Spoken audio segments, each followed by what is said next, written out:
What would you do if somebody put your grandmother in a chokehold? They just jumped all over me and choked me. It happened at a small grocery store near Houston, and it was caught on camera. Not one single charge has been filed. She found a $50 bill on the floor, but the store clerks did not let her leave with it. It's a story that has everybody talking on social media, and the Shade Room just got the full video. I'm Justin Carter. This is TSR Investigates.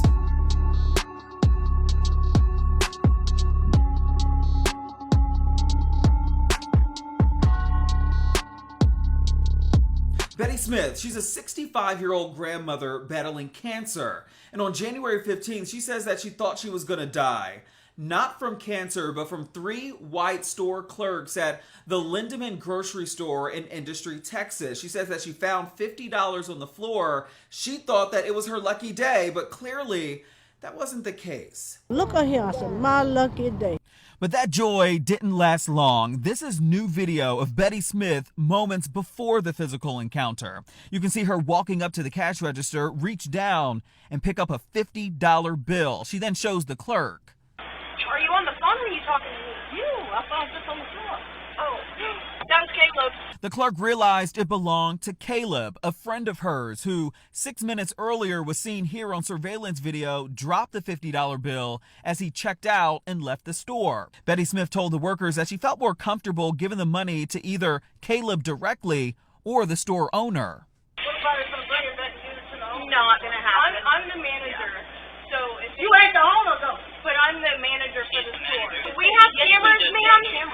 I can call Austin County or I can call our owner up here right now. They threatened to call the Austin County Sheriff's Department on her, but Smith wasn't scared. That's when things went left. Look here, I don't give a damn about you're not leaving with your money. I am too. We have cameras. There's cameras. Because you picked it up off the floor. It's not yours. You admitted that you had found it on the ground. Don't do an old woman like that. I don't give a how old you are. If you can't respect me, I'm not going to respect you. Smith starts walking out of the store. The 2 female clerks and a 3rd male clerk rush over and lock the door. Smith then starts ramming her cart into the girl in the white who identified herself as a manager. You can see Smith reaching for the manager before one of them locks her arms around Smith's neck. They just jumped all over me and choked me. You're not leaving the store with the $50. The audio then cuts in and out because police say only certain cameras in the store pick up audio when motion is detected. Several minutes go by. You can tell by the neck rolling that heated words were exchanged.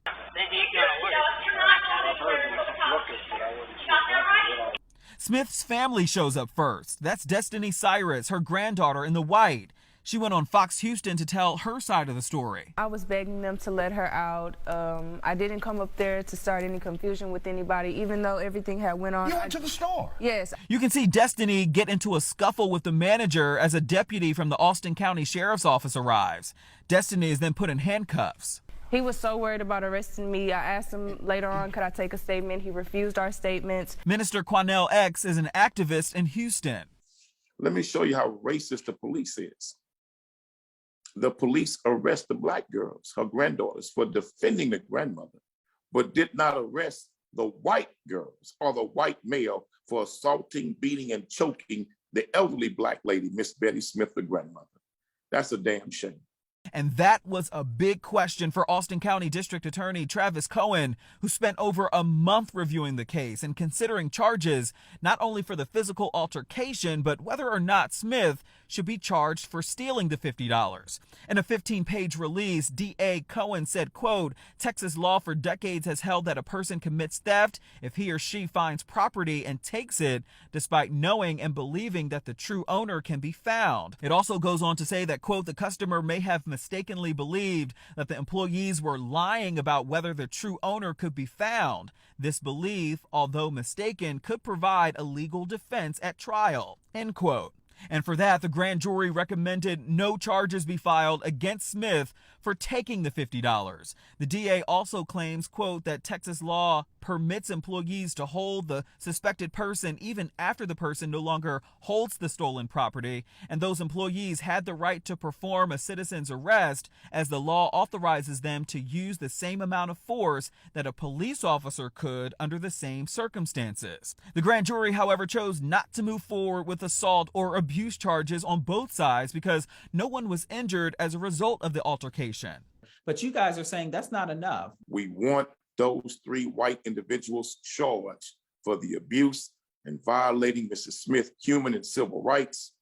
And we want them to be charged justly and fairly, and let the punishment fit the crime of what they did against Miss Smith.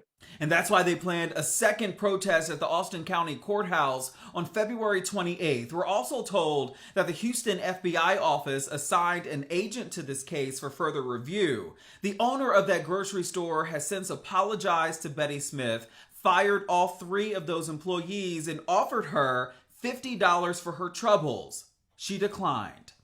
For TSR Investigates, I'm Justin Carter.